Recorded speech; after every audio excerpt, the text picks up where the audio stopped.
Bienvenidos a la taberna de Rudolf Steiner. Hoy nos visita el doctor Jorge Francisco Ferro, licenciado en Sociología por la Universidad de Buenos Aires, doctor en Sociología por la Universidad de Kennedy, investigador del Consejo Nacional de Investigaciones Científicas y Técnicas, COFINET, fundador del Instituto de Masonología de Latinoamérica, investigador también que ha publicado en la UNED y autor de varios libros sobre los templarios, el martirismo tradicional, luces y sombras de la masonería, la Iglesia céltica y el libro que nos ocupa hoy, Masonería Antigua. Bienvenido, Jorge.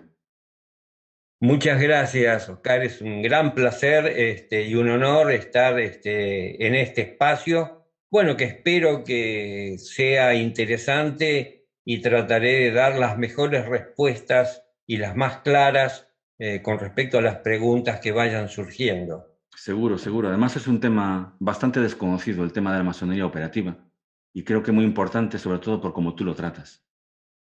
Si te parece, te quería preguntar por la relación que hay entre René Guénon y la masonería operativa, porque tú lo sitúas como ese eje, ¿no?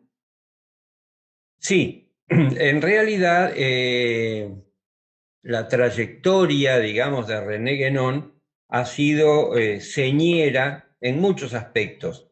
Y uno de los aspectos más importantes de la obra de René Guénon ha sido puntualizar que el origen de lo que hoy entendemos por masonería, el origen histórico, bien atrás, digamos, en el proceso, es la masonería operativa. Y aparte Guénon ha señalado que ha habido buena cantidad de conceptos equivocados y de malas interpretaciones, muchas veces sin querer, simplemente porque no se tenían las fuentes necesarias y otras veces por mala intención. En realidad, la masonería operativa o masonería antigua define a toda la masonería anterior a 1717. Esta es una convención de conceptos históricos. Se conviene en denominar masonería antigua u operativa a la anterior a 1717 y especulativa o moderna la que surge a partir de la fundación de la Gran Logia de Londres, justamente en ese año. Y acá hay muchas cosas que aclarar, muchas cosas que ponerle, digamos, blanco sobre negro. Lo primero que hay que decir, que la aparición de la masonería especulativa moderna de ninguna manera significó el fin de la masonería antigua o masonería operativa, que coexistieron durante un buen periodo de tiempo, que no es verdad que gracias a la masonería especulativa se salvó la masonería de desaparecer porque estaba en decadencia. Eso es un error histórico, es un error de concepción que favorece a ciertas corrientes, digamos, intelectuales e históricas. Si eso fuera así, no se explicaría la gran sublevación de masones operativos antiguos en 1752, liderados por un gran masón irlandés, Lawrence Dermot, que justamente se opone, pero muy frontalmente y violentamente, a la fundación de la Gran Logia de Londres, y funda otra gran logia según las antiguas costumbres. O sea, gran logia según las antiguas costumbres. ¿Por qué? Porque la Gran Logia de Londres había realizado una tarea de simplificación, digamos, de hacer desaparecer gran cantidad de elementos que estaban y eran constitutivos de la masonería antigua en favor de otra concepción. O sea, en 1717 aparece una neomasonería, una nueva masonería con otra forma de ver la cuestión. Este cambio, que es un cambio muy importante, Yo lo que voy a decir de aquí en adelante no tiene ningún sentido peyorativo. Yo voy a tratar de ir a definición de conceptos históricos y Perfecto. conceptos culturales e iniciáticos. Esta nueva concepción de la masonería no se entiende si no se conoce la historia de las guerras civiles religiosas europeas y particularmente británicas, de las Islas Británicas. Porque esta fundación de la Gran Logia de Londres es la respuesta de masones protestantes a una masonería que era la única que se conocía, que era una masonería escocesa, templarista y jacobita, Ajá. que había ido desde Escocia a Inglaterra cuando el rey de Escocia tuvo que hacerse cargo de la corona inglesa por falta de herederos de sangre. Esto hay que decirlo. Sí, sí, sí. O sea, James I de Inglaterra antes era James VI de Escocia. Y porque no encontraron otro pariente más cercano a la reina que dejó sin herencia al trono inglés, lo fueron a buscar a Escocia. Y el rey de Escocia aceptó, fue con una serie de órdenes de caballería templarista, fue con su gran maestro masón, gran maestro de obra del reino de Escocia, asumió la corona inglesa como James I de Escocia y toda su corte se instaló en Londres. Allí se produce una especie de no resurgimiento, sino un establecimiento jacobita, templarista y masónico con una determinada orientación.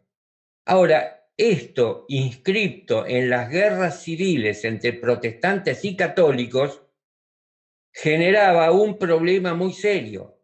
Hay que recordar que Londres, después de la revocación del Edicto de Nantes, se había convertido en un centro de activismo protestante muy importante, porque una masa de 600.000 aproximadamente hugonotes franceses se habían refugiado en Londres. Aparte, hay una serie de datos que hay que unir. Los que, digamos, organizaron y fundaron la Gran Logia de Londres, principalmente eran pastores protestantes. Esto no se dice. Entonces acá cambiaron la orientación por una cuestión religiosa, dinástica, política y militar. Porque todo lo que había traído James I de Inglaterra olía a papismo.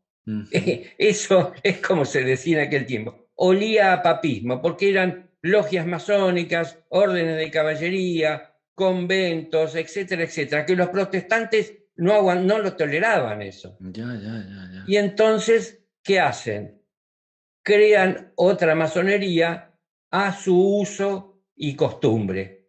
Entonces, cambia la perspectiva. El pastor James Anderson odiaba, digamos, lo que él llamaba las constituciones góticas, que eran todas las enseñanzas de tipo técnico, constructivo, obrera, borra todo ese elemento geométrico y lo reemplaza por una especie de religiosidad y moralismo protestante.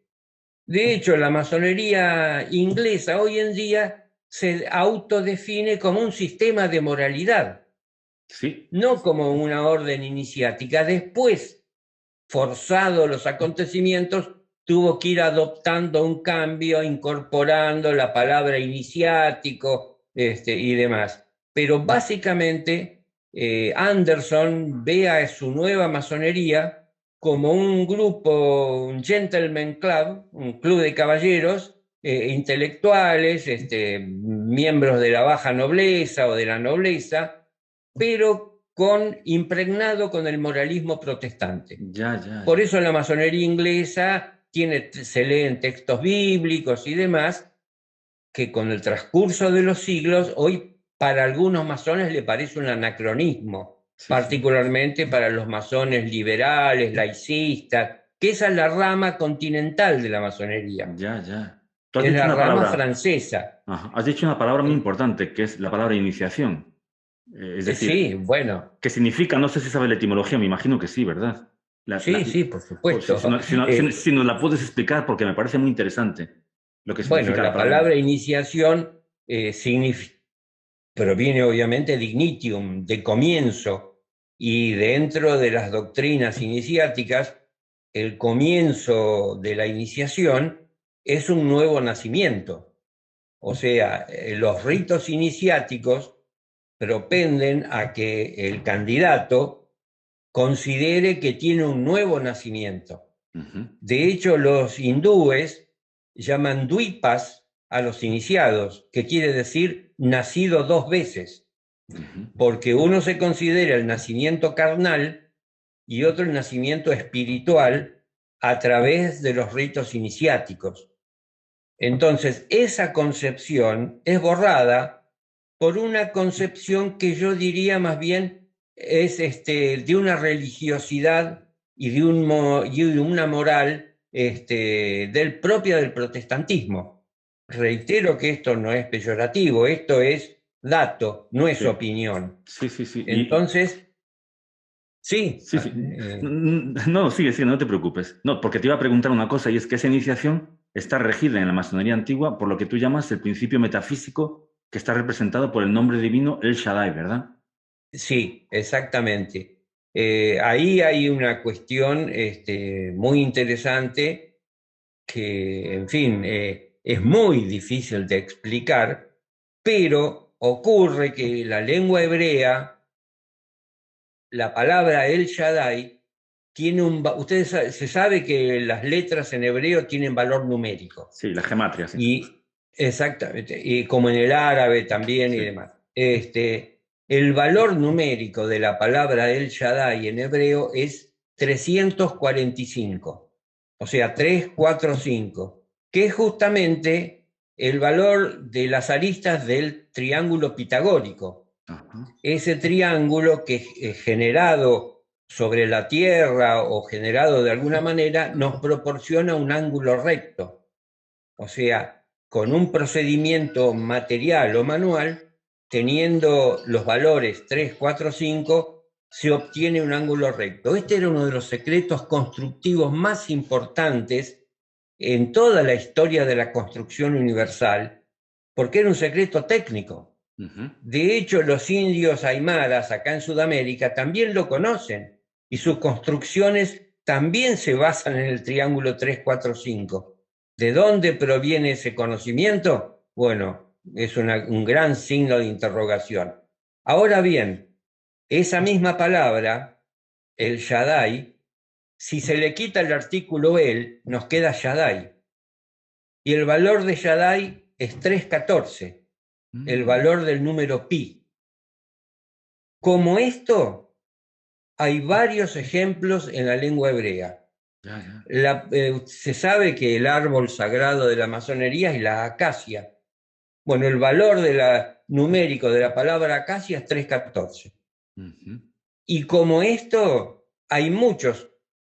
¿Cuál es el origen de esta concordancia entre la geometría, que no tiene religión ninguna, Sí. y el idioma hebreo? ¿Cómo se ha logrado esto? Bueno, es un misterio. Ujú. Obviamente es un misterio, porque excede ampliamente a lo que serían casualidades, Sí, sí. evidentemente. Acá hay un método que es muy difícil de distinguir. Sí, pero tú lo vas rastreando, no, no tanto el método, Sí, sino el número a través de varios simbolismos. sí. Y bueno, el Shaddai tiene la función de espiritualizar la materia y de materializar el espíritu. Y claro, yo me Bueno, pregunto, ¿cuál es el objetivo de esa operación? Ya que el espíritu es perfecto, ¿no? ¿Por qué necesita perder esa está bien. perfección? Son muy buenas preguntas. Esas dos frases nos muestran, nos sintetizan dos fases herméticas, Ujú. dos fases del hermetismo, que es una fase ascensional y una fase de descenso. Eso está representado muy bien en el llamado sello de Salomón, que es la estrella de 6 puntas o hexagramas, en cuyas representaciones gráficas muy a menudo el triángulo con la punta hacia arriba es de color rojo, entrelazado con la punta hacia abajo es de color azul, y que representarían cada uno la punta hacia arriba, color rojo, al fuego, y la azul con la punta hacia abajo al agua, en perfecto equilibrio, porque el hexagrama están en perfecto equilibrio el agua y el fuego. Es la conjunción de los opuestos. Sí, sí. Bueno, justamente el triángulo con el rojo, con la punta hacia arriba, simboliza también la espiritualización de la materia. En cambio, el triángulo azul con la punta hacia abajo simboliza la materialización del espíritu. Estas dos operaciones son complementarias, aunque se supone que primero, o lo que es accesible al hombre primero, es espiritualizar la materia. ¿Y eso cómo se logra?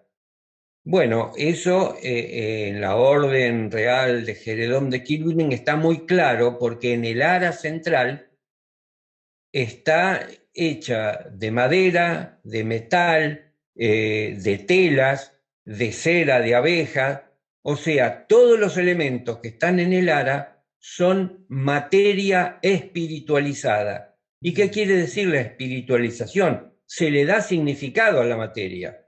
O sea, el hombre ha tomado la materia y la ha cargado de significado. Ha hecho una tabla triangular de madera, ha hecho velas de cera de abeja, ha hecho espadas de metal, ha hecho paños con hilo de algodón o de seda. O sea, toda la materia informe y sin significado ha sido espiritualizada, dándole un sentido y un objetivo. Ese proceso, muchas veces, el elemento que se utiliza es el fuego para hacer ese proceso de transformación. Sí. Por eso, espiritualizar la materia es el primer paso que hace el hombre. O sea, generar un ambiente adecuado y favorable para que se procese y se proceda a la segunda fase, que es materializar el espíritu. Y ahí viene otro aspecto que es superior, que es invocatorio, es ritual, y demás, que es convocar ciertas influencias espirituales favorables y positivas. Básicamente esa es la estructura básica de todo ritual. Sí, sí. Entonces, en ese sentido, las dos fases del hermetismo y significan una especie de comercio entre el cielo y la tierra. Ajá, qué bonito. Con un punto intermediario, digamos, ¿no? Tú Pontifical dices, también. tú dices una frase hermosa que la voy a leer tal cual. Dices, los aspectos devastadores del mundo material son benéficos para la realización espiritual. Caray, ¿no? Es muy fuerte Bueno, esto, es muy fuerte esto. en caso que se lo sepa manejar, Claro. porque justamente recién hablé del rol pontifical o intermediario del hombre, porque el hombre tiene como misión justamente ser el eslabón entre el cielo y la tierra. Hijo de la tierra y del cielo estrellado, decían los egipcios. Sí, evidentemente en todas las tradiciones, el taoísmo lo mismo, el hinduismo lo mismo, en la masonería el maestro masón es el intermediario entre estas dos zonas cósmicas. Al hombre, digamos, al hombre calificado, entrenado y con los conocimientos apropiados, le corresponde hacer esta tarea pontifical de unión. Sí, sí. Entonces, justamente de ahí vienen tanto las enseñanzas acerca de las virtudes que se deben tener, cómo se debe educar a la persona, qué cualidades deben tener. O sea, bueno, cada tradición tiene su propia forma de encarar la preparación del personal que estaría después encargado de realizar esas funciones Ajá. sacerdotales en el sentido etimológico, que no siempre significan un clero. Ya, ya, ya. El sacerdocio adquiere muchas formas distintas, ¿no? Ujú. Por ejemplo, en Y el Islam no hay un no hay un sacerdote, sacerdocio sí, sí. con un clero establecido, No.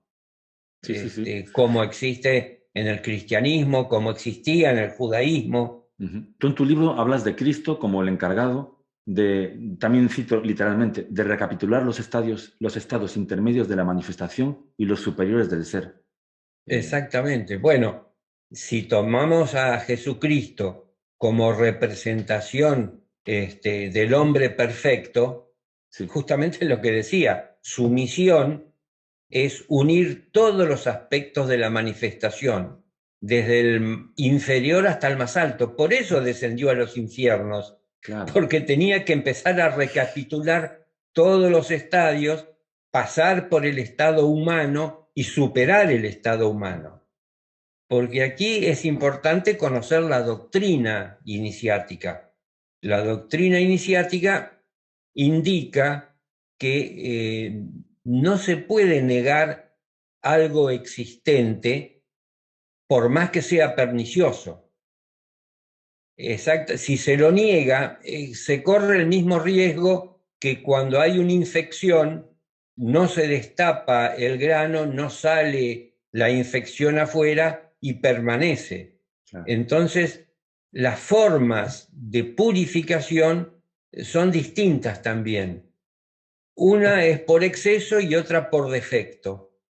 Las pruebas iniciáticas que se hacen, por ejemplo, en la masonería, son pruebas simbólicas purificatorias, en la cual se pasa por los estados inferiores al hombre, las formas inferiores de existencia al estado humano, se las recorre, se las supera y ahí se llega a un estado de perfección con perspectivas a superar el estado humano. Ajá. Esto es en todas las formas iniciáticas, Ya, ya. absolutamente todas, las hindúes, las budistas, las cristianas, las masónicas, las judías, todas las formas iniciáticas tienen este mismo patrón subyacente, Sí, sí.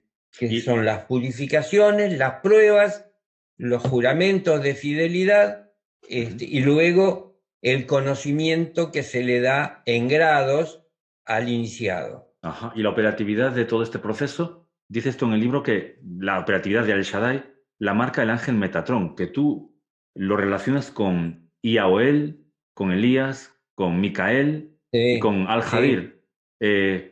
Bueno, ya sabes que esto se llama la taberna de Rudolf Steiner y la gente que sigue la antroposofía, o los antropósofos, yo no soy antropósofo, eh, Ajá. dicen que su patrón es Micael, ¿no? Si puedes, partiendo de Micael, explicarnos un poco estas relaciones. Claro, el tema es que Metatron se lo considera tiene diversos aspectos. Se lo considera el ángel del rostro. ¿Por Mm, qué? Porque se supone que tiene los pies en el cielo y el rostro en la tierra para permitirle ser maestro espiritual de los hombres. Justamente tiene una capacidad de interpelar al hombre y de instruirlo. Entonces, desde ese punto de vista, también es un ángel central. Es un ángel que tiene el axis mundi, el eje del mundo, como su lugar de recorrido.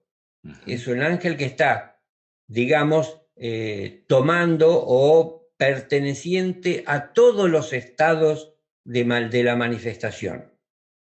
O sea, su centralidad le permite que cuando desciende y atraviesa el estado humano, puede ser maestro espiritual de los hombres.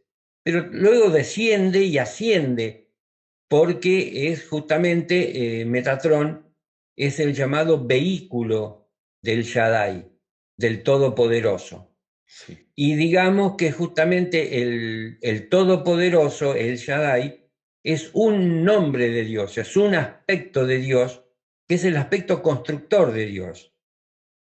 El aspecto que en masonería se le llama gran arquitecto del universo, Ujú. porque muchas veces se comete un error al decir que el gran arquitecto del universo es el Dios de los masones. No, los masones no tienen un Dios aparte, tienen el mismo Dios que tienen los judíos, los musulmanes, los hindúes y los taoístas y demás. En ese sentido, hay que saber que Dios tiene diversos aspectos. Por ejemplo, en el cristianismo, el aspecto de Dios Padre tiene gran relevancia. Sí, Dios Padre Todopoderoso, Creador del cielo y de la tierra. sí. Bueno, ahí está justamente. El Shaddai es el aspecto constructivo de Dios, constructor del universo. También tiene Dios un aspecto jurídico, Ujú. gran juez, Sí, evaluador de las acciones post-mortem, o sea, también es juez sí. y también es médico, porque cura. Así que de esta manera vamos componiendo la unidad de Dios. Y uno de los aspectos válidos es el Dios creador. Bueno, ese es el Shaddai, el Ujú. Todopoderoso. Por eso es el aspecto que corresponde a las iniciaciones obreras, artesanales, masónicas, orfebres, sombrereros, armeros, a todo Ajá. oficio le corresponde el Shaddai. Por eso, en Francia, los oficios que están unidos, lo que se llama el compagnonnage, el compañerismo, todos lo reconocen a El Shaddai como el aspecto de Dios que les corresponde a ellos. Y en el compañerismo hay, ya les digo, hay carpinteros, hay herreros, hay vidrieros, cerrajeros, panaderos, modistas, sastres, cualquier cantidad de oficios y todos reconocen a El Shaddai porque es lo que le corresponde, digamos, a la casta o al estamento de los trabajadores. Ya, ya, ya. Y claro, Metatron dices tú que es, bueno, el encargado, el maestro metafísico. Y tú dices, no, a lo mejor lo he interpretado mal, ¿no? Dices que en ausencia de sheikh o de maestro, eh, las repeticiones, el sikr, el nombre místico o mismo la silsila, la cadena de tradición, suplen su ausencia, es decir, permiten que se pueda seguir continuando con esa operatividad. Realmente, en ausencia de un maestro real, bueno, un maestro humano, que ha llegado a esos estados superiores del ser, ¿se puede continuar la operatividad? Bueno, acá hay que hablar de otra cosa y hay que hablar de los distintos modos que adopta la iniciación. La iniciación, si bien es única y es una, adopta diversas formas prácticas según la época y según el pueblo o la tradición que la utiliza. Ujú. Por ejemplo, hay algunas formas iniciáticas que la sílsila o la cadena es de maestro a discípulo. O sea, es una relación personal, cara a cara, del maestro al discípulo, que, digamos, el problema en esas formas de transmisión es que, por ejemplo, muera el maestro. Ahí a veces se produce un hueco, un vacío, un corte en la cadena, que hay diversas formas de restaurar la unidad de la cadena. A veces eso no se produce y esa cadena se corta. Claro. ¿Y qué pasa cuando se Eso corta? también bueno, usualmente esos discípulos buscan otro maestro, Ya, ya, eh, ya. semejante o lo más parecido al maestro que murió. Muchas veces los maestros presienten su muerte y directamente los envían con tal maestro o tal otro. Esto se produce, obviamente, por ejemplo, con los gurúes. Ujú. Los gurúes de la India tienen ese tipo de iniciación de maestro a discípulo. También se produce en el Islam. El sheikh tiene sus discípulos y tiene su grupo de seguidores. Todas esas genealogías iniciáticas usualmente son muy cuidadosamente guardadas y, digamos, con testimonios para que no se pierda el origen de la cadena y la continuidad de la cadena. Te quería hacer una Que es pregunta. Una sí. pregunta, porque aunque no tiene que ver con tu libro, a cuento de lo que tú estás diciendo, una vez conocí un sufí cuyo sheikh estaba reconocido en su tradición, ¿no? Supuestamente ese sheikh, no voy a decir nombres, ¿no? Pero eso, No. tenía el manto de Al-Jadir, representaba al Jadir, ¿no?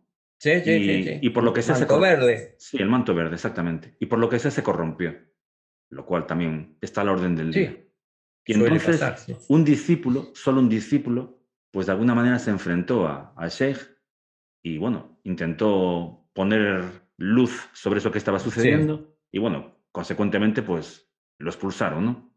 Y ese sufí me dijo que cuando tú te enfrentas a un maestro corrupto que Mm. representa, en este caso, a Al-Jadir, por ejemplo, Sí. pues de alguna Mm. manera tú te llevas el manto que él ha corrompido. ¿Eso es cierto? Mm. ¿O realmente es una interpretación un poco especulativa de esto? Mira, yo tengo una especie de norma. Yo no, yo respeto el principio de autoridad. Y el principio de autoridad dice preguntar al que sabe. Yo no soy musulmán, no soy sheikh, conozco a muchos íntimos amigos míos que son musulmanes, me han invitado a reuniones de taricas, he participado, pero no soy musulmán. Yo no sabría decirte a ciencia cierta si eso es así. Es decir, no quiero opinar de una tradición a la cual no pertenezco, porque en realidad a mí no me complace mucho la gente que habla usualmente de lo que no sabe, ¿no? Haces bien. Entonces no me quiero meter. Haría lo mismo si me preguntaran sobre el judaísmo Muy o bien, sobre el hinduismo. muy bien, Yo trato de responder de las de lo que cosas que sabes. sé. Ahora, exactamente, yo no sé, en ese caso, a lo mejor sí, existe legislación coránica, jurisprudencia musulmana con respecto a ese tipo de cosas, o a lo mejor la misma tarika tiene sus usos y costumbres acerca de cuando se corrompe un sheikh, cómo se debe proceder. Es muy Ajá. interesante el caso ese, sobre todo porque según me dices, hay una intervención o hay una representación de Al-Hidr Sí, de por medio, sí, lo cual es muy importante, muy serio el caso, ¿no? sí, sí, sí. La verdad que me interesa el planteo, pero yo no podría responder con certeza. Muy bien, pero vamos a seguir con lo que tú conoces y creo que tú conoces las etapas del viaje. Y las etapas del viaje las resumes en la del candidato, ¿no? Hablas de una muerte iniciática que es más real que la Sí, muerte, que la muerte que vamos a tener cuando se acabe nuestra vida. sí, bien entendida la iniciación, es más importante el segundo nacimiento que el primero. Ujú. De hecho, aquellos que más o menos entienden cómo funciona la cosa, muchas veces levantan temas astrológicos de la fecha, hora y lugar de la iniciación, Ujú. porque entienden que comienzan una nueva vida, en este caso voluntaria, Ajá. o más o menos voluntaria, porque no fijan el día y la hora que lo van a iniciar, Claro. pero solicitan un nuevo nacimiento. Eso Ujú. es solicitar la iniciación. De hecho, y por eso, en determinado momento de la carrera iniciática se elige un nuevo nombre, Mm. que el nuevo nombre justamente designa al nuevo ser, al Ya, que ya. surgió de la iniciación. ¿Quién lo decide, el Este, candidato o el maestro o el grupo? Depende. Bueno, ahí volvemos a las formas tradicionales que son diferentes. Ujú. Por ejemplo, en el hinduismo muchas veces el gurú le adjudica un nuevo nombre a su discípulo. Tengo entendido que algunos casos en el Islam también. En el judaísmo también había algunas formas más o menos mixtas. Sí. En la masonería iniciática, por lo general, es el candidato que elige su propio nombre iniciático. ¿Por qué? Y bueno, porque elige un modelo, elige un símbolo, Claro. elige a alguien a quien reverencia o admira, alguien a quien quisiera parecerse. Sí, sí. Eso son formas diferentes, sobre todo cuando las relaciones son personales, como estábamos mencionando, entre gurús y discípulos, entre sheikhs y discípulos, ahí usualmente el maestro le da un nombre. Ahora, en las otras formas de iniciación, como en la masonería, que la masonería no tiene maestro espiritual encarnado, no hay un sheikh y no hay un gurú. ¿Quién recibe al candidato? Es la logia. Ajá. Y en la logia hay un maestro simbólico, que es el que dirige los trabajos, pero no es maestro espiritual en el sentido que es en el Islam y en el hinduismo. El maestro simbólico tiene que saber mucho, tiene que estar calificado, tiene que saber y dirigir bien los trabajos. Ahora, ¿dónde está el maestro espiritual entonces en las logias masónicas operativas? Bueno, está justamente, y acá viene una cuestión muy importante con respecto al ritual, en el ara central, porque el ara debería siempre estar en el centro de la logia, no en uno de los puntos cardinales como ocurre muchas veces en la masonería moderna. Debe estar en el centro de la logia porque representa al eje del mundo, al motor inmóvil, en torno al cual todo gira en la logia. Sí. Porque como la logia es una representación a escala del universo, tiene que estar ordenada según el universo, Claro. al menos el universo visible. Sí, sí. Por eso los puestos de los oficiales en logia, los movimientos en logia y demás tienen que estar primero de acuerdo a la carrera aparente del Sol. O sea, ver cómo se mueve la naturaleza. Y tiene que seguir ese orden natural y solar. Y después, en grados superiores, ya cuando se supera ese nivel que podríamos llamar naturalista en un primer momento, ya la guía no es el Sol, sino las estrellas. La Y estrella polar, ahí, ¿verdad? La exactamente. estrella polar. Por eso los ejes de la logia, un eje es solar y el otro es polar. Un eje une este-oeste y el otro une norte-sur. Sí, sí. El que primero aparece es el este-oeste, porque es el Sol, lo primero que vemos, lo que tenemos más al alcance. Comprender la importancia del eje norte-sur ya implica un cierto conocimiento previo, porque es un conocimiento de nivel superior. Así que bueno, es toda una cuestión cosmológica Sí, esta en sí, última instancia, ¿no? me quedé alucinado cuando leyendo tu libro de repente vi, bueno, me imaginé la estrella polar, ¿no? La osa menor, y claro, la osa menor dando vueltas genera la esvástica. Nunca la había visto de esa manera, nunca la había visto de esa manera.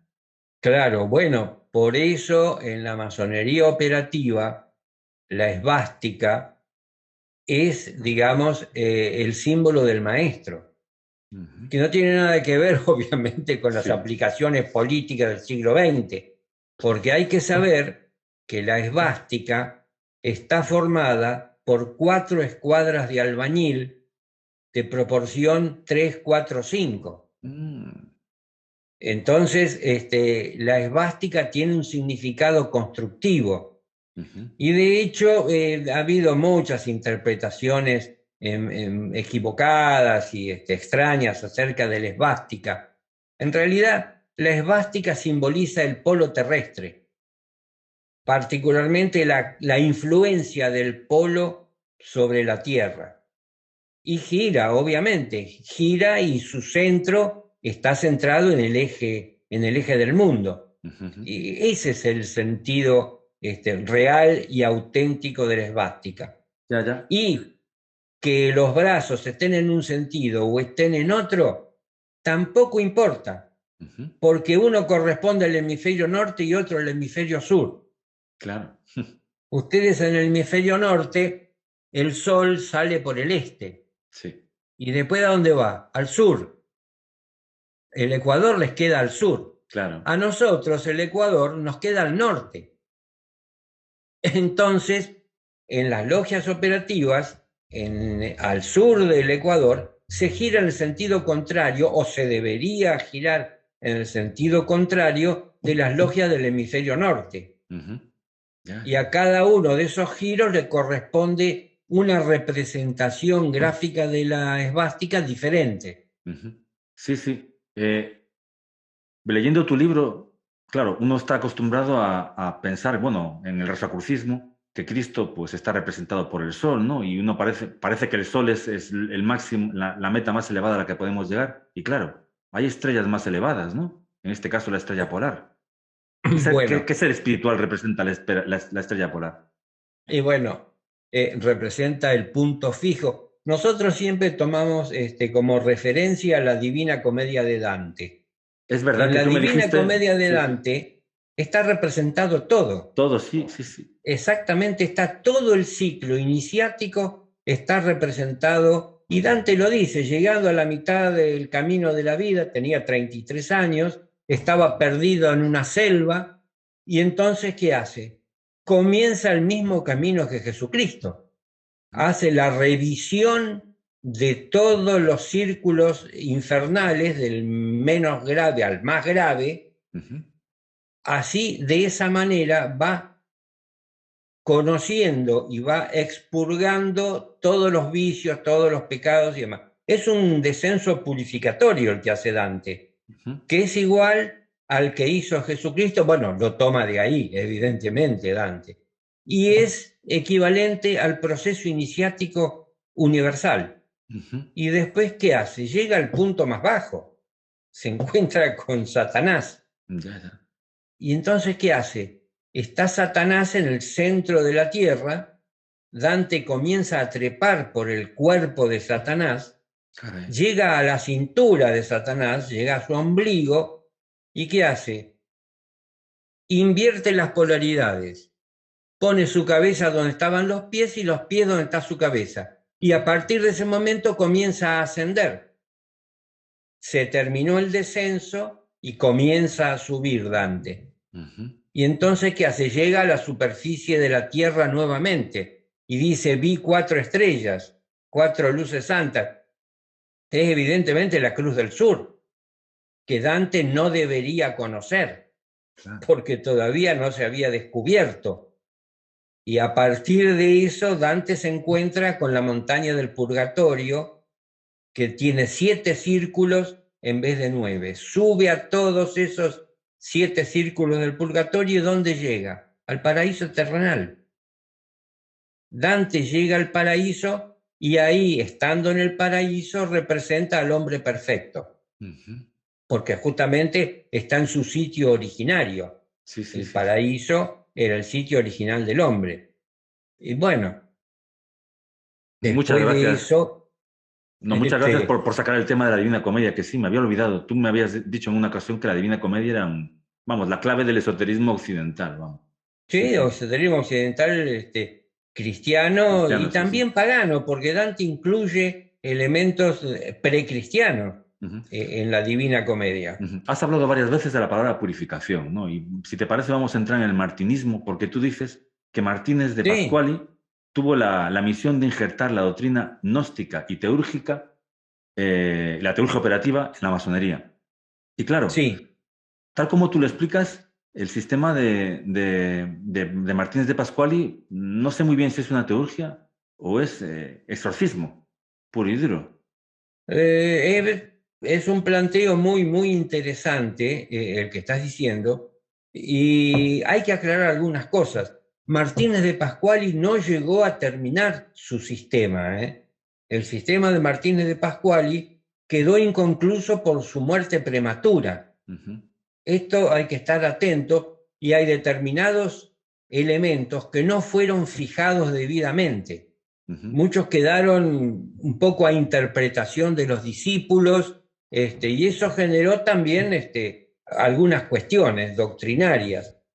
El caso de Martínez de Pasquali es un caso interesantísimo, complejo y que ha dado lugar a muchas controversias, a muchos malos entendidos, como ya dije, por falta de elementos o, digamos, por mala voluntad. Hay que recordar otra cosa. Cuando aparece Martínez de Pasquali con una carta patente, que no era una carta patente, era una bula, como se decía antes, de su padre, que el padre de Martínez de Pasquali tenía una bula o tenía poderes para crear logias, porque el padre de Martínez de Pasquali, cosa que no se sabe, pertenecía también al movimiento jacobita de los Estuardo. Era estuardista el padre de Martínez de Pasquali. Y tenía una carta patente para fundar logias que se la da a su hijo, el Martínez de Pasquali, que nosotros conocemos y tratamos. Y Martínez de Pasquali, cuando aparece y comienza su carrera, los grados masónicos que él utiliza en su orden ya existían. Martínez de Pasquali no crea grados masónicos nuevos. A lo sumo perfecciona algunos, le da mayor carga doctrinaria, pero los grados que tiene la orden de los Elui Cohen de Martínez de Pasquali ya existían antes de Martínez de Pasquali. Entonces, esto nos lleva a considerar qué hizo Martínez de Pasquali. Martínez de Pasquali eligió algunos grados masónicos que le parecieron apropiados para formar su orden. Esos grados ya existían. Otra cosa que tenemos que saber es que no existían los ritos masónicos todavía. No existía el rito escocés antiguo y aceptado, no existía el rito escocés rectificado, no existía el rito escocés primitivo. Los grados estaban dispersos geográficamente, y la logia de Lyon practicaba 2 o 3 grados, y la logia de París 4 o 5, y la logia de otra provincia o de otra ciudad practicaba su logia. Por eso los masones viajaban de una ciudad a otra para tomar el grado que les interesaba. No había una escalerita de grados determinada como un sistema de correlativas en la universidad. Los masones elegían el alto grado o los altos grados que más le interesaban o que más pudieran pagar, porque también había que pagarlos. Así que bueno, Martínez de Pasquali elige algunos altos grados escoceses preexistentes, y a esos grados les agrega una serie de operaciones teúrgicas que, como bien dices, tenían una fuerte carga exorcística, de exorcismos, de protección, invocaciones. Ahora bien, la gran duda o el gran elemento, digamos, es de dónde provenían esas enseñanzas y esas prácticas. Se ha cometido muchas veces el error de considerar de que Martínez de Pasquali era un cabalista. No, Martínez de Pasquali no era cabalista. Si bien la tradición que él incluye en la masonería es netamente judía, sin ninguna discusión, no tiene los elementos típicos de la cábala, porque no se basa en los sefirotes. Hay montones de elementos de la cábala que Martínez de Pasquali no utiliza. Lo que Martínez de Pasquali trae es una doctrina, trae una enseñanza, trae una gnosis, que no es la gnosis general, universal y con mayúscula. Es una gnosis particular propia del judaísmo, que no es la fuente de donde saca Martínez de Pascuali es realmente un gran enigma. Y se le ha querido dar muchas respuestas a esa pregunta, pero son insatisfactorias. Ya, ya. En definitiva, no se puede probar. Se ha mencionado un centro de la tradición abrámica, judío, cristiano y musulmana, que estaba ubicado en el norte de África. O sea, era un centro iniciático y espiritual propio de la tradición abrámica en sus tres ramas, judía, cristiana y musulmana. Pero eso también, algunas informaciones dicen que por supuesto eso ya se ha trasladado en 300 años, ya no está más ahí. Claro. A lo mejor se cerró sobre sí mismo, a lo mejor está en otro lado. Pero esas son todas preguntas Ya, y ya, no hay respuestas. ya, ya. Yo tengo mis dudas de si los rituales, tal y como se planteaban en la época de Martínez de Pascuali, siguen siendo operativos hoy en día. Al margen de que el sistema no se cerró, tengo muchas dudas de que todos estos grupos martinistas y martinecistas realmente estén llegando a algún tipo de estado espiritual, no imaginario, objetivo. Sí, bueno, en realidad si uno estudia más o menos los rituales originales propios de la orden y propios de Martínez de Pascuali, uno ve una especie de revival de ciertas prácticas judaicas, netamente judaicas, que después los cristianos que en el siglo XVIII quisieron continuarlas, un poco las han desvirtuado, y particularmente los del siglo XIX y XX.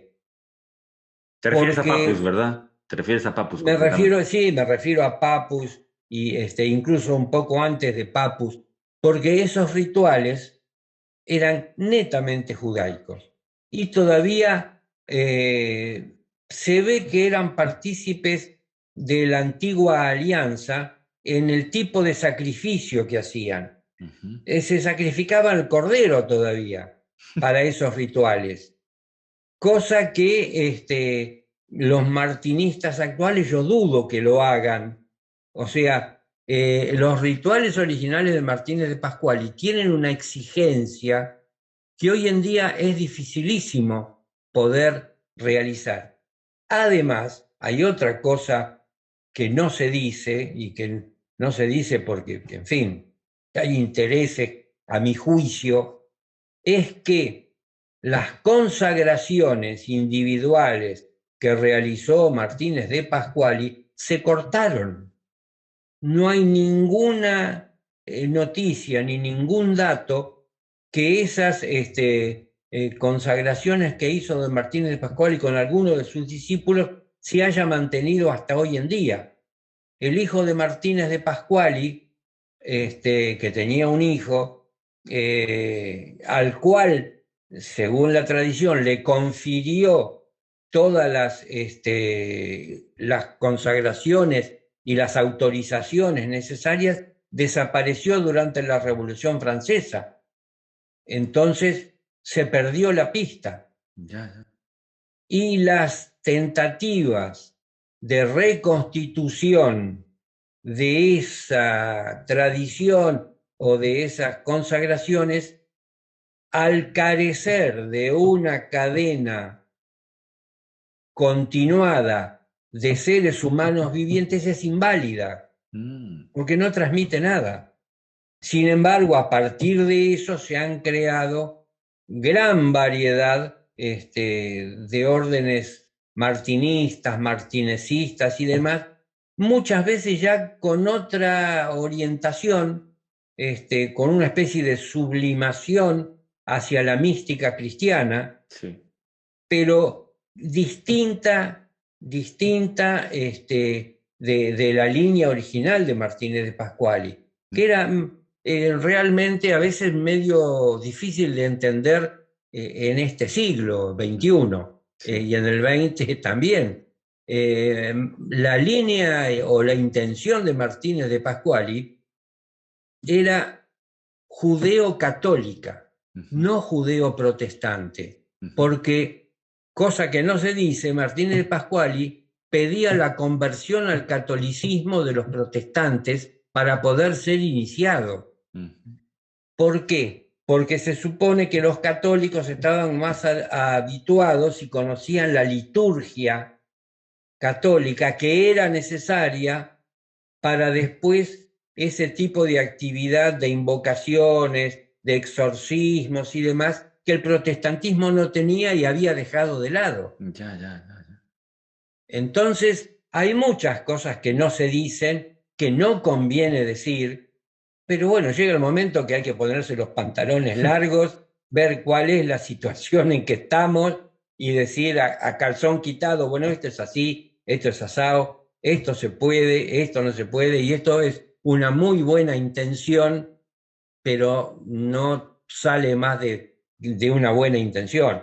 Particularmente, yo entiendo durante la ocupación alemana en Francia, se hicieron círculos mágicos o teúrgicos, supuestamente para reanudar la tradición de Martínez de Pascuali en todo su aspecto invocatorio, vocatorio, exorcístico, ritualístico y demás, para invocar al Cristo de gloria y demás, pero no había una silsilá, no Ujú. había habido una cadena de seres vivientes ininterrumpida. Yo entiendo, bajo la invasión extranjera se apelaba a cualquier recurso. Ujú. Está muy bien, yo de haber estado ahí también hubiera hecho algo parecido como una acción desesperada, Claro.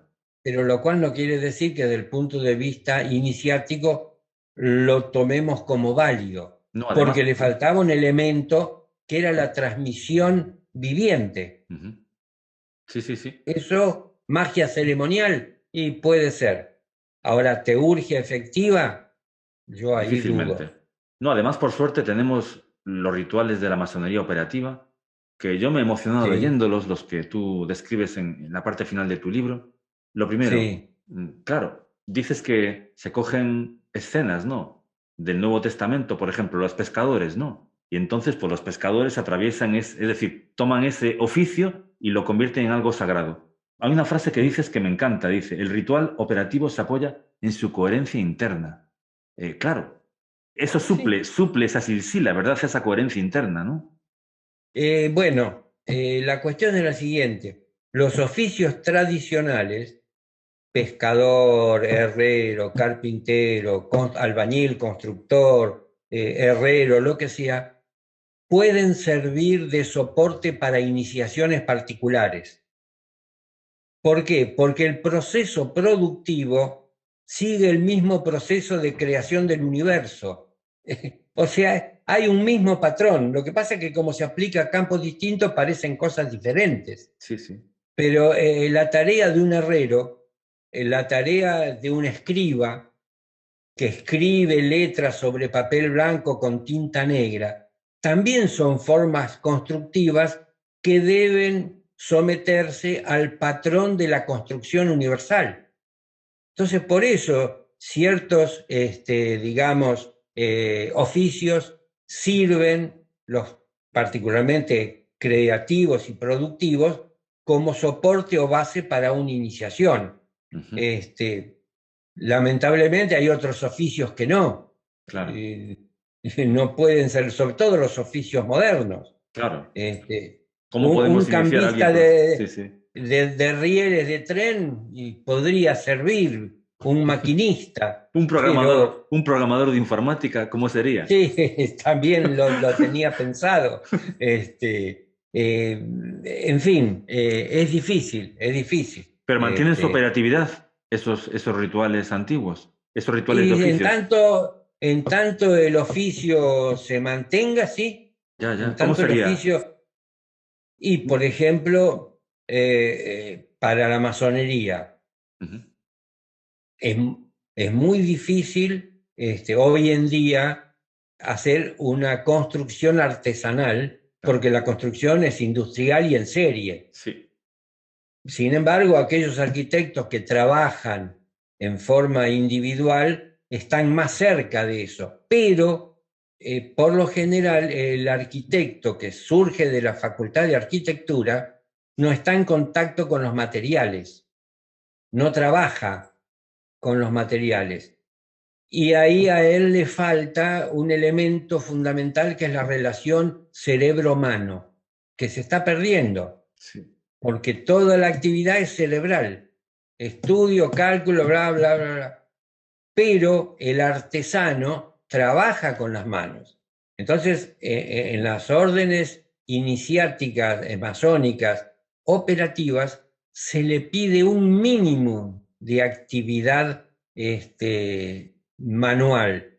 Por ejemplo, a los aprendices se les pide que hagan una piedra cúbica rústica, ni pulida ni nada, pero que busquen una piedra, se los acompaña, se los ayuda, se los aconseja calcárea, y que hagan un cubo rústico, aunque sea, pero que se pasen 15, 20 días golpeando y viendo, y que por ahí se les rompió, tienen que empezar de nuevo, para poder pasar al grado de compañero. Disculpa, porque, claro, Sí. acabo de recordar una cosa ahora. En la pedagogía Waldorf, tampoco idolatro la pedagogía Waldorf, tiene sus cosas buenas y sus cosas. Pero claro, se hace mucho hincapié en que los niños hagan cosas como las que tú estás diciendo con arcilla, por ejemplo. Curioso, Es lo curioso, curioso, mismo. curioso. Es lo mismo, porque hay que rescatar la relación entre cerebro y mano, cerebro y cuerpo, que la sociedad moderna digamos, es un obstáculo para eso, Claro. porque hay una gran presión sobre funciones cerebrales Sí. para realizar todo. Bueno, y después de ahí derivan, no directamente, pero problemas hasta físicos, Claro. obesidad, enfermedades, hipoglucemia, por falta de actividad física. Sí. Y también, por ejemplo, para pasar del segundo al tercero, se les pide que hagan un diseño en 2 dimensiones en vez de 3, de una escalera helicoidal o algo por el estilo, para que también sigan manteniendo lo mínimo posible, porque a una persona que vive en un departamento no se le puede pedir que piquen piedras en el balcón porque lo echan del apartamento, los demás vecinos. Hay que acostumbrarse un poco a lo que es la sociedad moderna. Me veo anclado en el primer grado Pero, toda la vida, ¿eh? ¿cómo? Me veo anclado en el primer grado toda la vida, ahí con la piedra cúbica y nunca me sale cúbica. No, lo peor que por ahí se rompe, un golpe demasiado fuerte, se parte y hay que empezar de nuevo. Pero bueno, dices al final de tu libro que existen logias operativas y actuales que están trabajando todo esto. Concretamente, bueno, hablas de sufíes, de la orden Bektashi, pero bueno, te centras en la logia, en la orden de Eredon de los hombres libres de Kilwinning, ¿verdad? Sí, sí, bueno, lo que ocurre es que hay que entender, la masonería especulativa tiene distintos ritos. Se trabaja ritos escocés antiguo y aceptado, rito de York, Emulation, Memphis Misraim, etcétera, etcétera, etcétera. Y tiene muchas obediencias, la Gran Logia de Londres, Gran Oriente de Francia, Gran Logia de Francia, infinidad de obediencias. Bueno, en la masonería operativa ocurre lo mismo, ¿eh? Hay diversas formas de trabajar, hay diversas organizaciones. Las organizaciones británicas tienen, digamos, un sistema, bueno, en general toda la masonería operativa tiene un sistema de 7 grados, que es el originario. Por eso una de las grandes críticas de los operativos a los especulativos es la reducción a 3 grados. Realmente comenzó con una reducción a 2 grados. El Anderson y su sistema comenzaron con 2 grados, aprendiz y compañero, luego vieron la inestabilidad propia de ese sistema, tuvieron que agregar un tercero para que tuviese suficiente estabilidad, pero en general la masonería operativa siempre consideró que el sistema completo es de 7 grados.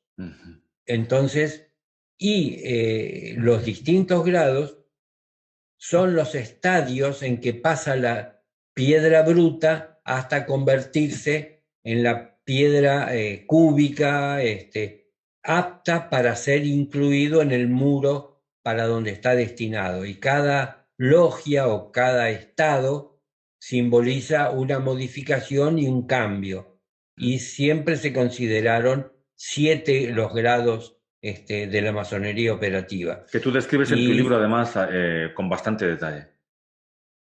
Sí, sí, sí, lo describes sí, con la mucho detalle. Sí, sí. descripción está, he tratado de más o menos en lo que se puede y dentro de lo que es un libro, referir y describir cómo puede ser eso y mostrar, digamos, las diferencias entre el sistema moderno, el sistema antiguo, recordando siempre que el sistema moderno proviene del antiguo. Sí.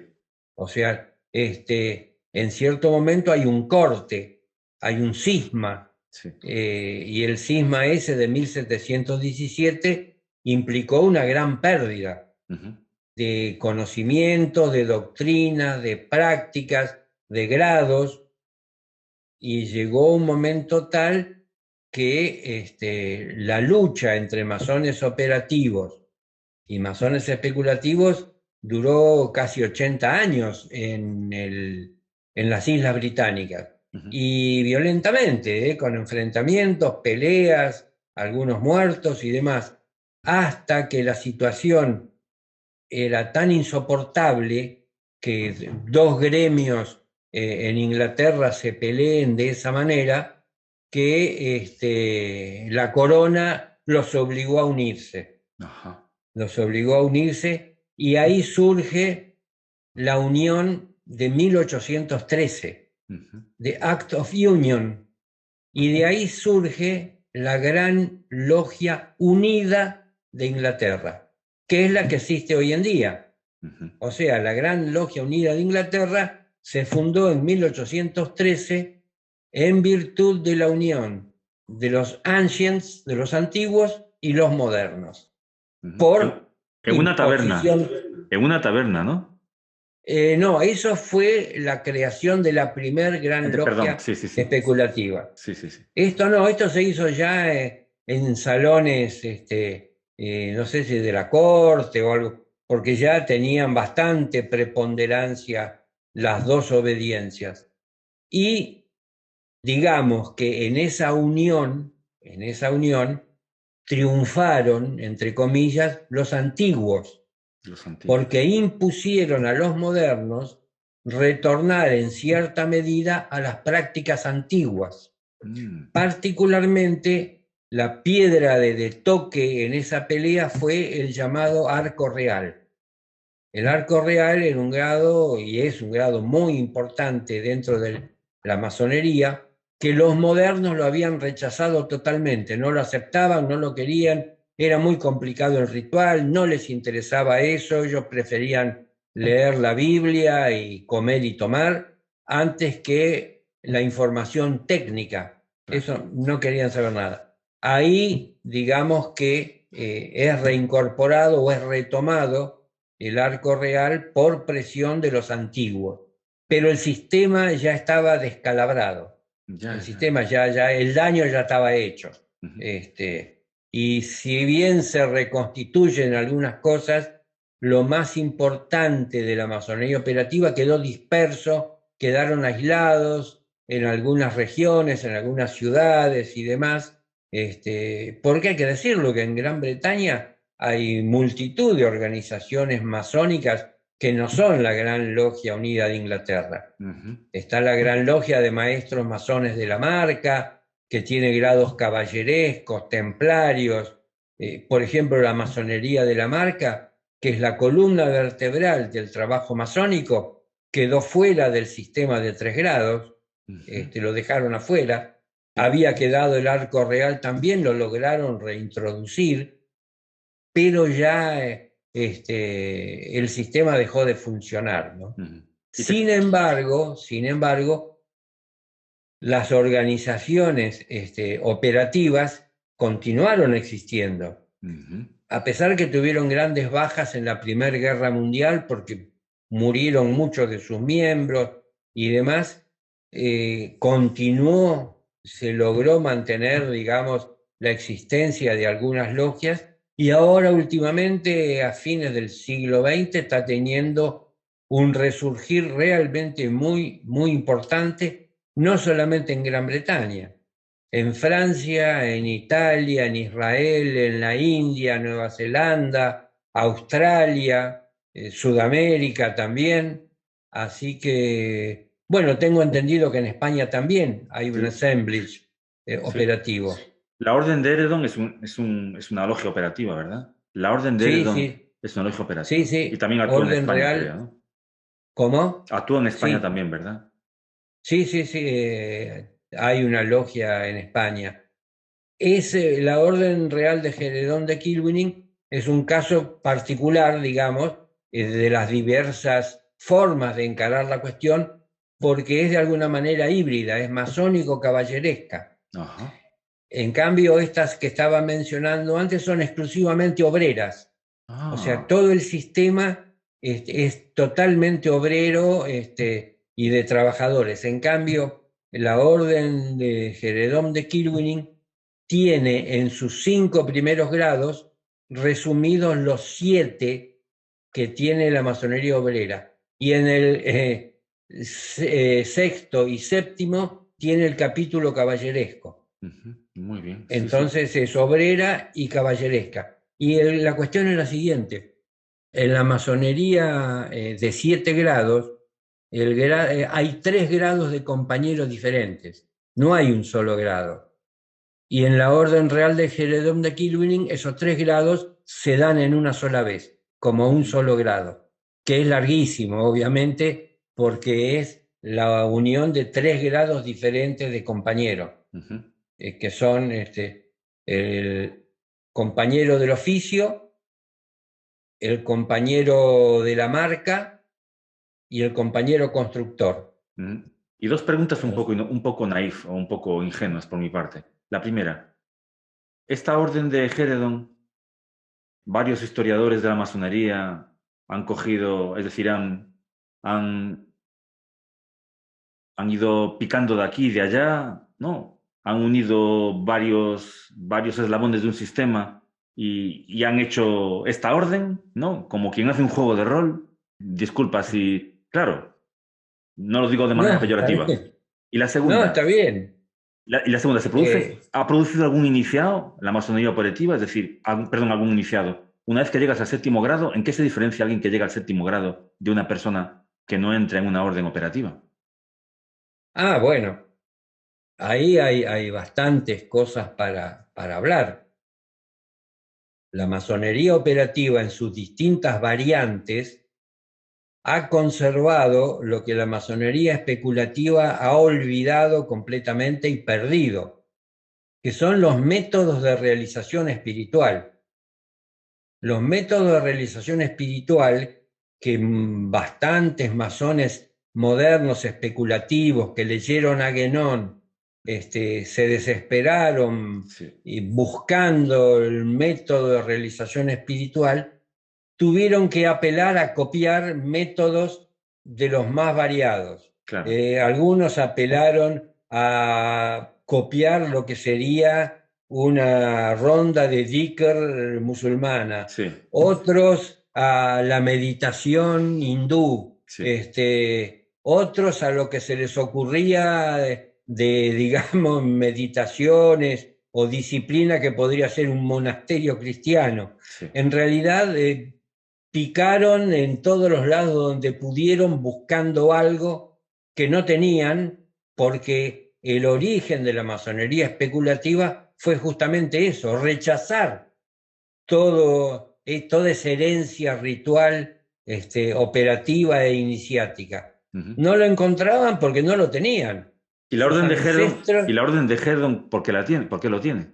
La orden de y Herdon, la, y la tiene porque no lo perdió, porque porque no lo perdió. justamente viene de la línea operativa que conservó todo eso. Ajá. Hay diversas métodos y técnicas.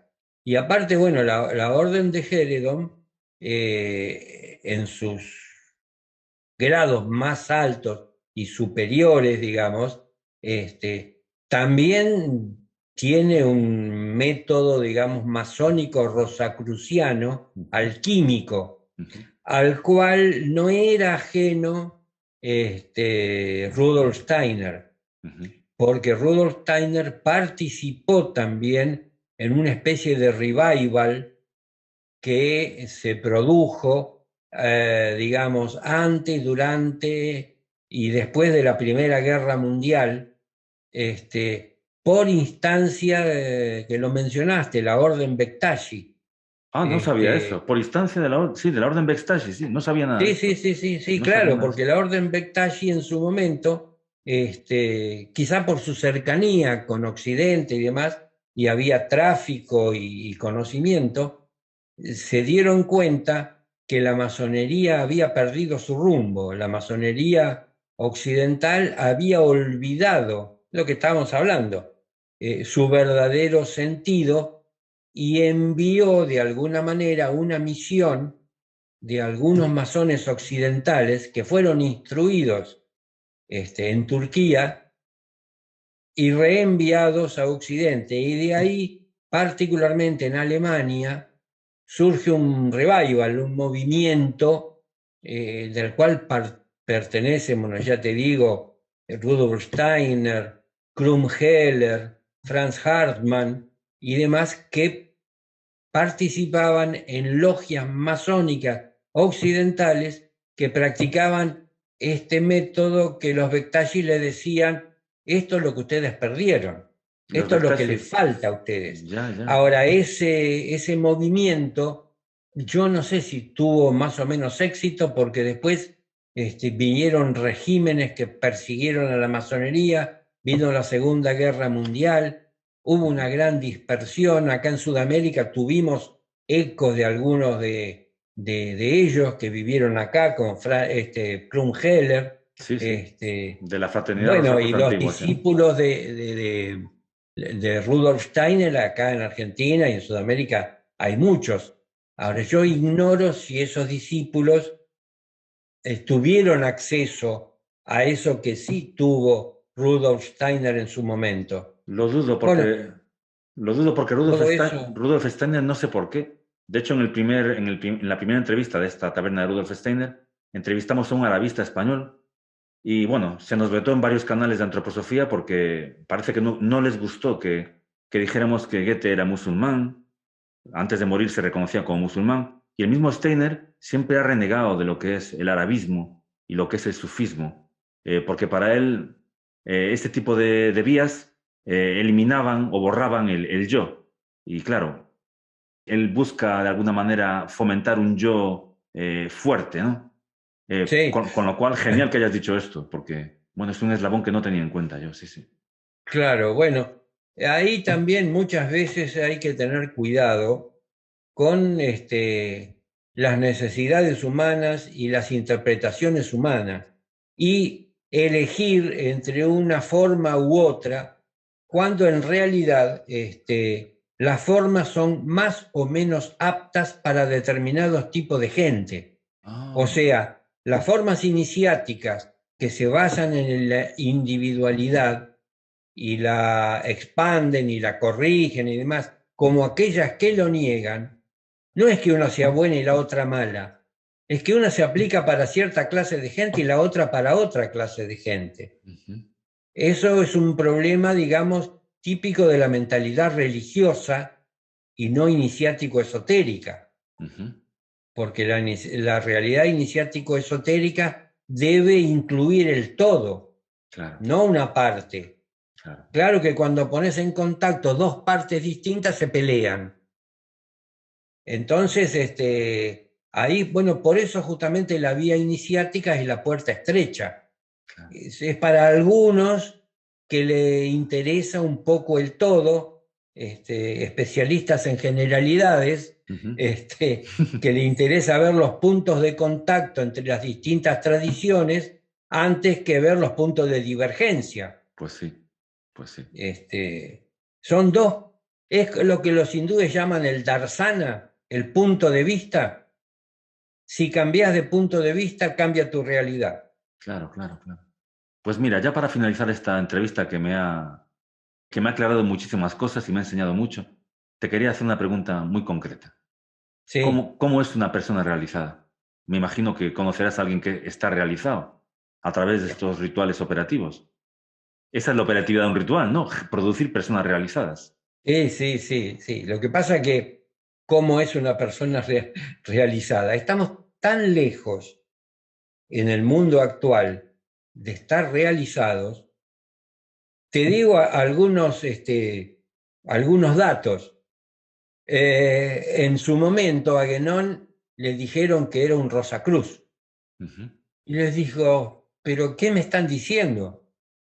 ¿Cómo pueden decirme que soy un Rosacruz porque todavía hablo y enseño? Atento a esto, ¿eh? Las funciones, también lo que dice, también dijo Cristo, muchas veces las cosas que son locura para los hombres son bendiciones para Dios, y muchas de las cosas que son bendiciones para Dios aparecen como locura para los hombres.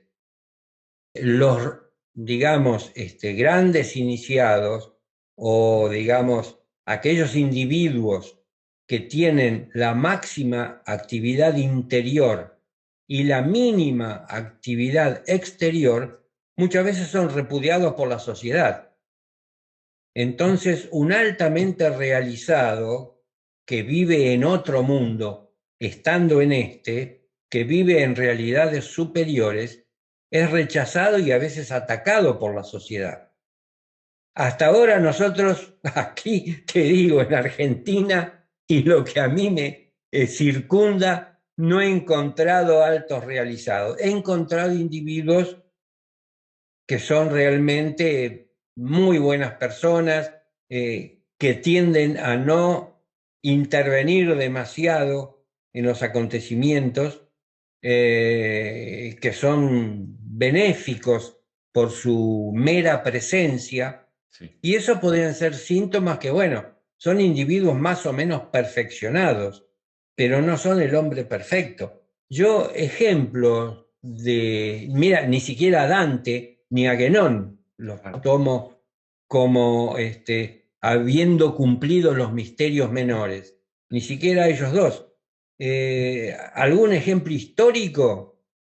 Te mencionaría a los estilitas del cristianismo primitivo, Mm. esos individuos que se pasaban 20 años sentados en una columna rota, individuos que por ahí pasaban años sin comer, solamente tomando agua o comulgando. Esos individuos estarían cerca de lo que sería el hombre perfecto. ¿Por Caray. qué? Porque estarían desligados de toda actividad profana, por así decirlo, mundana, y estarían viviendo en otro plano de realidad, sin las necesidades del mundo. Ujú. Y a nivel personal, porque mira, te voy a decir una cosa. Conocí a una maestra amazona y claro, le hice una pregunta muy parecida a esta que te estoy haciendo a ti. ¿Por qué tú, qué te aporta participar en una serie de rituales, no? Y me dijo que le gustaba porque sentía que era como una performance, lo comparaba con el teatro. Yo me imagino que tú no te has introducido en la masonería colectiva por una cuestión de performance, sino para realizarte, ¿verdad? ¿Has notado esa realización en ti? ¿En qué aspectos? Y yo eso a veces no sabría distinguirlo entre lo que es el efecto del ritual y el efecto de la vejez. Yo creo que se dan juntas en algunas cosas, pero en realidad los efectos de la iniciación se aprecian a lo largo del tiempo. Ujú. Y lo primero que se nota es, yo o lo que noté yo, por ejemplo, Sí. ¿no? El tiempo pasa a ser cualitativamente mejor. O Ujú. sea, lo que antes me hubiera llevado 10 15 años, a veces se da en 2 3 o 4 años. O Ujú. sea, el tiempo parece que se comprime y se hace más rico. Ujú. Por otro lado, internamente perdí enemigos. O sea, dejé de preocuparme por supuestos fantasmas, enemigos, cosas opuestas, conspiraciones del mundo en contra mío. Me sentí mucho más libre en ese sentido porque vi que la mayoría de esas cuestiones eran fantasmagorías, malas jugadas de la mente, mucho cuidado con el tema y eran sombras que se menean, nada más que eso. Sí, sí. Entonces, lo que logra la iniciación es la orientación de la vida, darle un propósito, si es que realmente se busca el conocimiento y la perfección. Si se busca la plata o el prestigio y demás, no recomiendo la vía iniciática. Pero si realmente se busca eso, el conocimiento, la vía iniciática lo que da es una verdadera orientación y te hace parar en el medio del universo en una forma vertical. Y ves todo cómo transcurre al lado y alrededor tuyo, cambia tu punto de vista y entonces le das una verdadera dimensión a las cosas y discernís mucho mejor lo que es realmente importante de lo que es contingente. Pues eso es lo que yo he notado en ti. Mucha paz, y creo que esa paz viene de que estás centrado, de que has encontrado tu eje. Pues si realmente ayuda a eso, a encontrar nuestro eje y a orientarnos, pues bienvenido sea. Muchísimas gracias por visitarnos, Jorge. No, al contrario, ha sido un honor. He pasado más de una hora volando y he disfrutado de este diálogo. Yo también, de verdad. Así que Muchísimas gracias. Te deseo lo mejor. Mucha salud. gracias igualmente, muchas gracias por tu invitación. A ti. Mucha felicidad, Jorge. Gracias.